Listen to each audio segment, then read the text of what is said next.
ಮೇಕೆದಾಟು ಯೋಜನೆಯ ಬಗ್ಗೆ ಕಾಂಗ್ರೆಸ್ ನಿರಾಸಕ್ತಿ ವಿಚಾರಕ್ಕೆ ಸಂಬಂಧಪಟ್ಟಂತೆ ಗೌರಿಬಿದನೂರಿನಲ್ಲಿ ಜೆಡಿಎಸ್ ಯುವ ಘಟಕದ ರಾಜ್ಯಾಧ್ಯಕ್ಷ ನಿಖಿಲ್ ಕುಮಾರಸ್ವಾಮಿ ಹೇಳಿಕೆಯನ್ನ ಕೊಟ್ಟಿದ್ದಾರೆ. ಕಾಂಗ್ರೆಸ್ನವರು ತಮಿಳುನಾಡು ಸಿಎಂ ಸರ್ಕಾರಕ್ಕೆ ಮನವೊಲಿಕೆಯನ್ನ ಮಾಡಿದ್ದಾರೆ.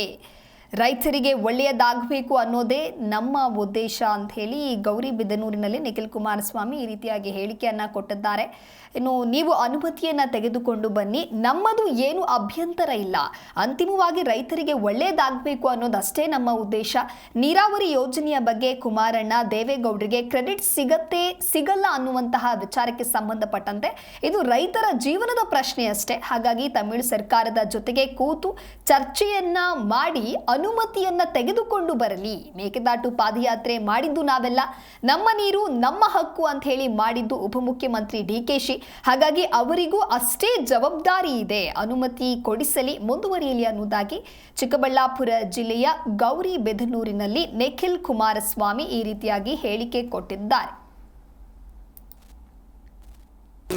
ಚಾಮುಂಡಿ ಬೆಟ್ಟಕ್ಕೆ ಹೋದಂಥ ಸಂದರ್ಭದಲ್ಲಿ ಮಾಧ್ಯಮದ ಸ್ನೇಹಿತರು ಪ್ರಶ್ನೆ ಕೇಳಿದ್ದೀರಿ, ಅದಕ್ಕೆ ಉತ್ತರ ಕೊಟ್ಟಿದ್ದಾರೆ. ಇವತ್ತು IND ಮೈತ್ರಿಕೂಟದಲ್ಲಿ ಇರ್ತಕ್ಕಂಥವ್ರು ಯಾರು?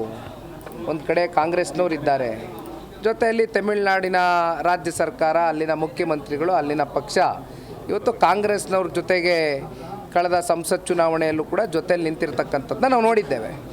ಕುಮಾರಣ್ಣ ಅವರು ಏನು ಹೇಳಿದ್ದಾರೆ, ಇವತ್ತು ಮೇಕೆದಾಟನ್ನ ನಿರ್ಮಾಣ ಮಾಡ್ತಕ್ಕಂಥದ್ದಕ್ಕೆ ಕಾಂಗ್ರೆಸ್ನವರು ಹೋಗಿ ತಮಿಳುನಾಡಿನ ರಾಜ್ಯದ ಮುಖ್ಯಮಂತ್ರಿಗಳು, ಅಲ್ಲಿನ ಸರ್ಕಾರಕ್ಕೆ ಮನವೊಲಿಸಿ ಇವತ್ತು ಅದನ್ನು ನಾವು ಮುಂದುವರಿಸ್ತೇವೆ ಅಂತಕ್ಕಂಥದ್ದು ಹೇಳಿದ್ದಾರೆ. ಅನುಮತಿಯನ್ನು ತಗೊಂಡು ಬನ್ನಿ, ಅದರಲ್ಲಿ ನಮ್ದು ಏನೋ ಅಭ್ಯಂತರ ಇಲ್ಲ. ಯಾಕೆಂದರೆ ಇವಾಗ ಅಂತಿಮವಾಗಿ ಏನೋ ರೈತರಿಗೆ ಒಳ್ಳೆಯದಾಗಬೇಕಷ್ಟೆ.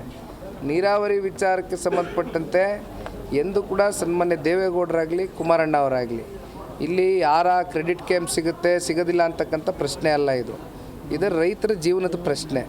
ಹಾಗಾಗಿ